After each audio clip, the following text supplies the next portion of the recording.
Shalom Ouvracha, Boker Tov les Koulam. Ah oui, alors c'est un petit peu tôt ce matin, mais voilà, c'est comme ça, c'est Mayesh. Il faut commencer directement notre journée avec un petit limud Torah, ça peut pas faire de mal. Alors voilà, Boker Tov à tous. Et nous revenons donc dans notre étude du mardi matin, et le mardi matin, eh bien, nous étudions Masechet Avot. Et donc, nous sommes arrivés dans le deuxième chapitre, à la Mishnah Yoda Aleph. Mishnah Yoda Aleph Perik Bet. Alors, de quoi parle-t-on? Nous sommes toujours dans les élèves de Rabban Yochanan ben Zakkai, qui chacun d'entre eux vont nous expliquer Shlosha Devarim. Shlosha Devarim, c'est-à-dire, du point de vue de chacun de ces élèves, eh bien, il faut se rattacher à Akadosh Baruch Hu à trois dimensions. Ben Adam lechavero, Ben Adam le'atzmo, ve Ben Adam lamakom. Mon rapport avec mon prochain, mon rapport, même mon rapport, évidemment, avec Dieu. Donc, on avait vu la semaine dernière, le premier enseignement de Rabbi Eliezer Agadol, Ben Orkanos. Et là, nous rentrons dans le deuxième enseignement du deuxième élève de Rabbi Yochanan ben Zakkai, Rabbi Yoshua. Rabbi Yoshua ben Agadol, Rabbi Yoshua ben Hanania nous dit comme ça. Omer, Ain hara, ve'yetzer hara, ve'sinat ha'beriot, motzim et ha'adam min ha'olam. Ah, c'est quand même énorme parce que Rabbi Yoshua nous donne une liste de trois choses qui sortent la personne du monde. Alors, il ne s'agit pas ici de prendre les choses au pied de la lettre de manière purement scientifique. Il n'y a personne qui va monter dans l'espace. Mais il y a trois choses qui font que tu n'es plus parmi les hommes qui vont faire avancer ce monde. Trois choses, chez Motzi Motra Mina Olam. En d'autres termes, tu n'as plus d'influence sur le monde. Quelles sont ces choses? Ain hara, Yetzer hara, ve'sinat ha'beriot. Qu'est-ce que ça veut dire? Ain hara, c'est l'inverse de Ain Tova. Eh ben oui, ça vous avez bien compris. Mais rappelons-nous 2 secondes. Rabbi Yoshua, c'est celui qui est Ashrei Yoladeto, c'est-à-dire celui qui est capable d'apprendre de chaque personne. Il apprend, il est une éponge. Il reçoit et il est prêt à recevoir de tout le monde. Celui-là, il t'explique que c'est sa nature de recevoir de l'autre. Il est complètement dans cette réalité où il reçoit de son prochain, où il est prêt à recevoir de n'importe qui. À ce moment-là, celui-là, il te dit que Ain hara ne peut pas te permettre d'avancer dans le monde. C'est quoi Ain hara? Ain hara, c'est pas seulement un truc magique. Ain hara, c'est l'inverse de Ain Tova, on a dit. Vers Ain Tova, on avait expliqué que c'est la capacité de voir les choses dans leur globalité. Si Ain hara, c'est l'inverse de Ain Tova, ça veut dire que Ain hara, c'est voir les choses dans leur petitesse, n'être pas capable de prendre les choses dans leur ensemble. Ain hara, c'est mettre en surbrillance un problème. Et d'ailleurs, ça marche avec ce qu'on appelle de manière commune le Ain hara, c'est-à-dire, oh là là, c'est pas juste, lui, il a ça, et moi, je voudrais avoir ça. Franchement, il mérite pas d'avoir ça. C'est-à-dire qu'on met l'accent sur un point en particulier. Nous dit Rabbi Yoshua, quand tu es malé Ain hara, tu ne peux pas avancer dans le monde. Parce que tu es toujours takoua, tu es toujours bloqué sur un petit détail. Et il est évident que celui qui sera bloqué sur un petit détail, comment veux-tu qu'il puisse faire avancer le monde entier? Donc, Ain hara, motzi adam min ha'olam, mais ça ne suffit pas. Ain hara, c'est Ben Adam, l'ami. Ain hara, c'est Ben Adam, la makom. Pourquoi? Parce que je mets en surbrillance quelque chose qui manque dans le monde que Dieu a créé. Ain hara, ça peut être aussi par rapport à moi-même, c'est pas forcément quelqu'un d'autre. Donc je mets en surbrillance un manque dans le monde que Dieu a créé. Mais il y a également Yetzer hara. Yetzer hara, mazé Yetzer hara. Oui, si on a dit que Ain hara, c'était l'inverse de Ain Tova, vous l'aurez compris, Yetzer hara, c'est l'inverse de Yetzer Tov. Et là, il faut qu'on s'arrête un tout petit peu. Si le Yetzer hara est l'inverse du Yetzer Tov, alors venez, essayons de comprendre de quoi s'agit-il. D'abord, il faut comprendre que le Yetzer hara c'est pas une maladie. C'est quelque chose que tout le monde a. Mais qu'est-ce que c'est? Nous dit la Torah, Yetzer lev adam ra mineurav. Rachid de nous expliquer c'est quoi neurav. C'est misha sheninar mimeimo. En d'autres termes, nous dit la Torah, l'homme naît avec Yetzer hara. C'est-à-dire que lorsque le bébé naît, il n'est que Yetzer hara. Jusqu'à quand? Eh bien, nous disent nos sages que Yetzer Tov nichnas ba'adam à 12 ans pour les filles et 13 ans pour les garçons. En d'autres termes, bar mitzvah, bat mitzvah. Mais attendez, comment ça se fait? Posons-nous la question de secondes, comment ça se fait que la bar mitzvah, bat mitzvah, eh bien, c'est à 12 ans, 13 ans. La mamakara. Eh bien, la réponse est simple. 12-13 ans, au niveau biologique, et de manière moyenne, c'est le moment de la puberté. En d'autres termes, c'est quoi la bar mitzvah? C'est la capacité de donner la vie. Le Yetzer Tov qui rentre dans l'homme à ce moment-là, c'est donc cette volonté de donner la vie. Ainsi, on comprendra que le Yetzer Hara, c'est l'inverse. À savoir, eh bien, la volonté de recevoir la vie. Si le Yetzer Tov, c'est la volonté de donner la vie, eh bien, le Yetzer Hara, c'est la volonté de recevoir la vie. En d'autres termes, le Yetzer Hara, c'est pas le mal. Le Yetzer Hara, c'est la volonté de kiffer. C'est-à-dire que la volonté de dire moi d'abord. Il faut savoir que dans le processus d'évolution de l'homme, eh bien, dans un premier temps, il est Yetzer Hara. Il pense à son intérêt personnel. C'est ainsi que l'enfant évolue. On lui apprendra plus tard que le Yetzer Hara n'a d'importance que s'il aide à récupérer des choses pour pouvoir les rendre après, pour pouvoir redonner après. Mais si on se concentre uniquement sur le Yetzer Hara, Zegam motzi et adam mina olam. Parce que tu ne penses qu'à ton intérêt personnel. Pourquoi est-ce que tu es dans un monde qui te dépasse si tout ce qui t'intéresse, c'est toi? En d'autres termes, le Yetzer Hara, c'est Ben Adam La'atzmo qui va t'empêcher d'avoir une influence dans le monde qui est extérieur à toi. Et enfin, ça tombe sous le sens, Sinat Aberiot. Sinat Aberiot. Tu détestes les gens. Je n'ai pas besoin de te dire que c'est Ben Adam Lachavero, ça c'est Barreau.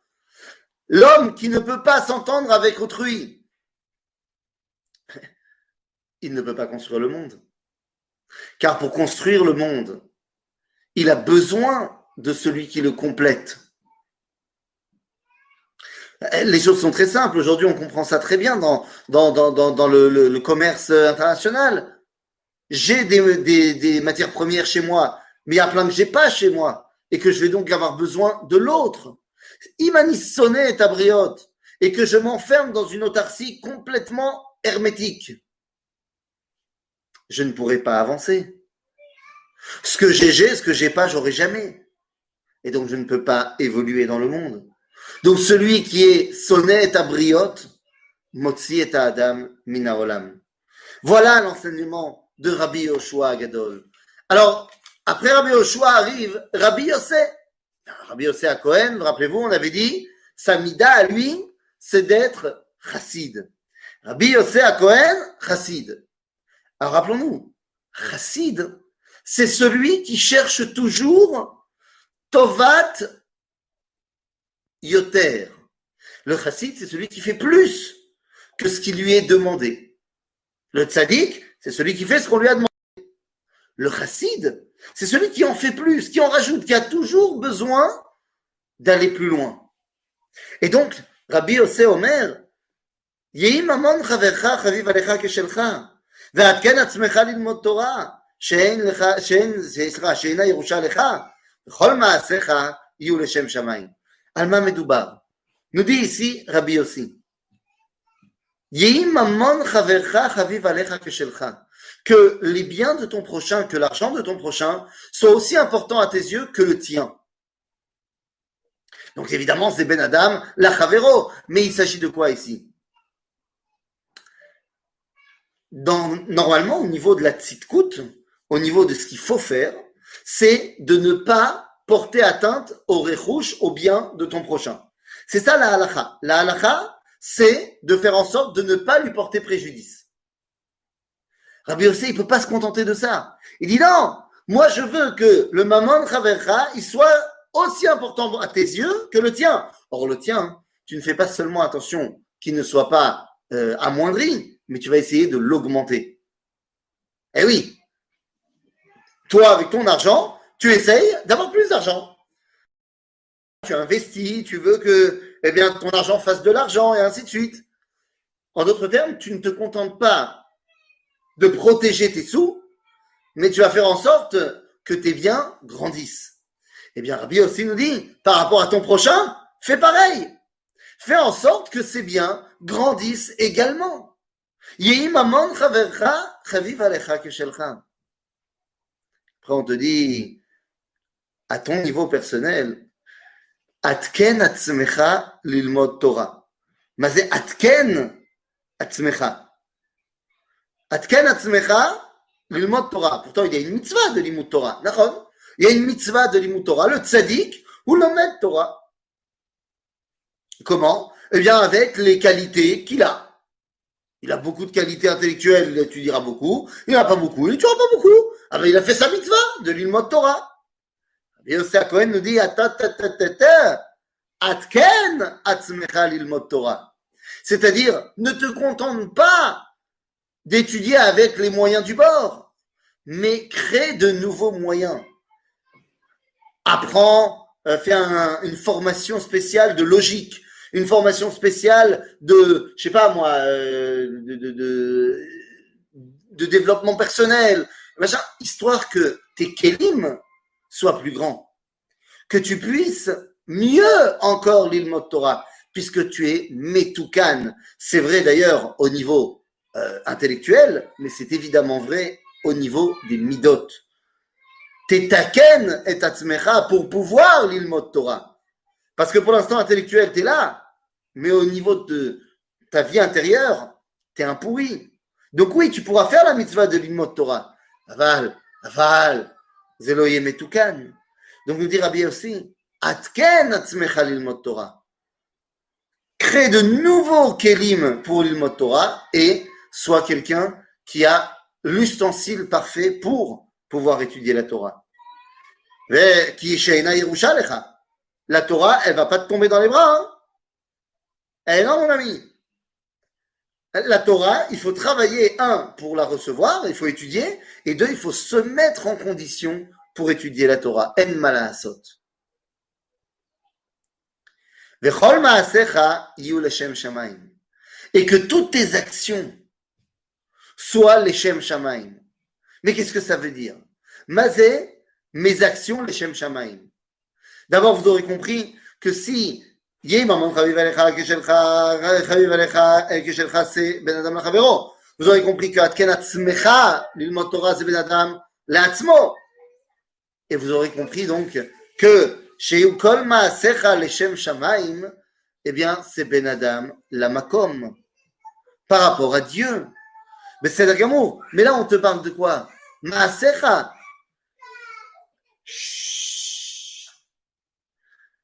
On te parle de Maasecha. Maasecha, on parle de quelles actions? Est-ce qu'on parle de tes mitzvot? Yecholiot, mais pas que. Le chidouche de Rabbi aussi, c'est pas de dire fais des mitzvot, parce que ça, il n'y a pas besoin de Rabbi aussi pour te dire tous les tzadikim, c'est-à-dire nous tous, on doit faire des mitzvot. Aval Rabbi aussi, on a dit il est chassid, donc il veut toujours en faire plus. De cette façon, Rabbi aussi nous dit Shekol maasecha yu leshem shamayim. Pas seulement les mitzvot sont faites parce que c'est la volonté du Créateur, mais toutes tes actions dans la vie doivent être tournées vers Akadosh Baruch Hu. Même quand tu fais une action qui a priori n'a rien à voir avec la Torah, qu'elle soit mechouvenet leshem shamayim, qu'elle soit tournée dans l'ambiance d'Akadosh Baruch Hu. C'est exactement de cela qu'on parle. Être capable, eh bien, de tourner toute ma vie vers Akadosh Baruch Hu. Rabbi Shimon Omer, Rabbi Shimon c'est Rabbi Shimon ben Netanel. Rabbi Shimon Omer, הווה זהיר בקריאת שמע ובתפילה. וכשאתה מתפלל, אל תעש תפילתך קבע, אלא רחמים ותחנונים לפני המקום ברוך הוא, שנאמר, כי אל חנון ורחום, הוא ערך אפיים ורב חסד, וניחם על הרעה, ואל תהי רשע בפני עצמך. Alors, Rabbi Shimon ben Netanel, lui, il est Yerechet. C'est-à-dire que lui, il veut toujours s'écarter de la faute, s'écarter de la possibilité de fauter. La reine nous dit, Heve Zahir Bekriyat Shema. Mazé Kriyat Shema? Kriyat Shema, c'est la Torah. Kriyat Shema, c'est le moyen qu'on a de faire le lien avec Akadosh Baruch Hu. Shema Israël, Hashem Elokeinu, Hashem Echad, c'est le moment où on vient proclamer que nous sommes ceux qui font le lien avec lui. Donc, Heve Zahir Bekriyat Shema.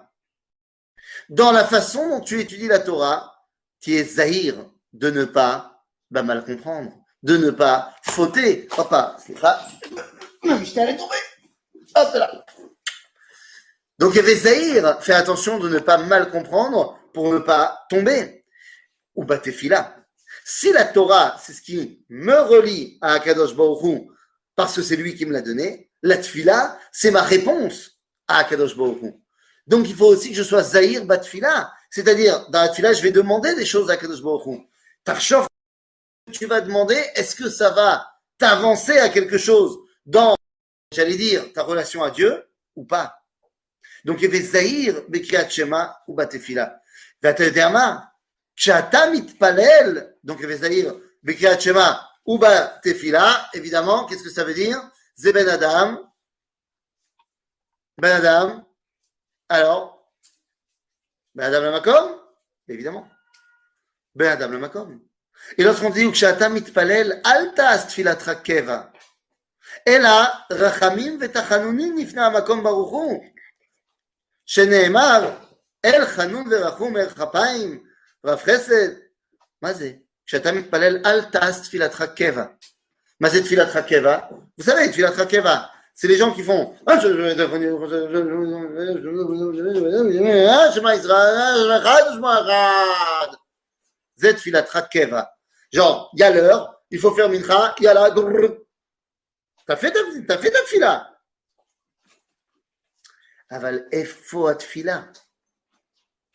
Donc on te dit à cette filatra rachamim vetachanunim lifnei hamakom. Parce que la tfila c'est pour l'etiv im haolam, c'est pour faire que le monde aille mieux. Ce n'est pas simplement pour la tzet lidei chova. Donc puisque c'est pour que le monde aille mieux, ze ben adam lachavero. C'est-à-dire que c'est pas que pour moi ce que je demande, c'est pour tovat haolam kulo. Et enfin, on te dit, Aval al tiye rasha bifnei atzmecha. Ma זאת אומרת, al tiye rasha bifnei atzmecha. À force toujours de faire attention, de ne pas fauter, de ne pas fauter, de ne pas fauter, tu pourrais avoir une vision erronée de toi-même, qui, genre, t'es trop proche de fauter tout le temps, trop proche de fauter. Al tiye rasha bifnei atzmecha. Mon ami, non, tu n'es pas un fauteur. Tu n'es pas un fauteur. Ne te vois pas constamment comme un fauteur, car ce n'est pas vrai. Tu es quelqu'un de bien. Je connaissais quelqu'un, hein, une Rebbetzin, la rabbinite Bamberger de Metz, qui avait l'habitude de dire à toutes ses élèves féminines, elle leur disait toujours, et c'est un vrai moussard, c'est quelque chose de très vrai. Elle disait toujours aux filles, quand le matin tu te lèves et tu te mets devant le miroir, eh bien, tu dois, la première chose que tu dis, bon, t'as dit Modéani, machin, t'as fait tes brachot, et une fois que tu es devant le miroir pour commencer à t'habiller, dis-toi d'abord, belle gosse, t'es une fille bien. Et après, tu commences à t'habiller. C'est pas la peine toujours de se dire, ah là là, ça j'ai pas bien fait, ça j'ai pas bien fait, ça j'ai pas bien fait. Non. Al tirasha bifnei atzmecha. Tu fais attention de ne pas fauter, mais al tirasha bifnei atzmecha. Le dernier élève de Rabbi Hamed Zakkai, c'est Rabbi Elazar Ben Arach, qui lui était Kemayan Amidgaber, qui en rajoute tout le temps. Sa Torah ne s'arrête jamais. Il te dit, Eveshakoud l'ilmot Torah. Si on t'a dit tout à l'heure qu'il fallait l'atken atzmecha l'ilmot Torah, lui il te dit, Eveshakoud, shkida, c'est-à-dire, je ne la lâche pas. Je ne l'abandonne pas, jamais. Je la tiens partout, la Torah. Qui va toujours en rajouter, Ani shoked al devari la asoto, comme dira le prophète. Donc Rabbi Elazar ben Arach nous dit, Eveshakoud l'ilmot Torah. Puisque tu as cette shkida dans la Torah, ce fait que tu n'abandonnes jamais, alors tu sauras, Vedam Ashetashiv la Apikoros. Dam Ashetashiv, il faut savoir quoi répondre à celui qui a rejeté la Torah. Tu y arriveras si tu es Shakoud. Et Veshakoud Lilmot Torah, c'est Ben Adam, l'Atmo. Dam Ashetashiv la Apikoros, Dam Ben Adam, la Chavero, pour pouvoir le faire revenir à l'intérieur du peuple juif.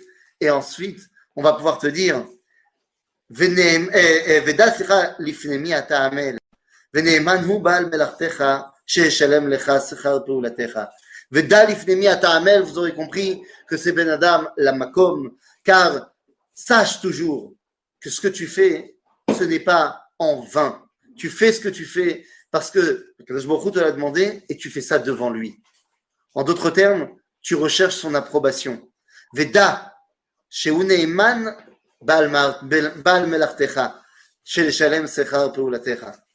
On sait bien que tu ne fais pas les choses pour avoir un sachar, mais sache, et ça c'est pour redonner du baume au cœur à tout le monde, que Akadosh Baruch Hu Neeman Leshalem Sechar Peulatecha. Et ainsi, nous terminons les enseignements des élèves de Rabban Yochanan Ben Zakkai. À bientôt les amis!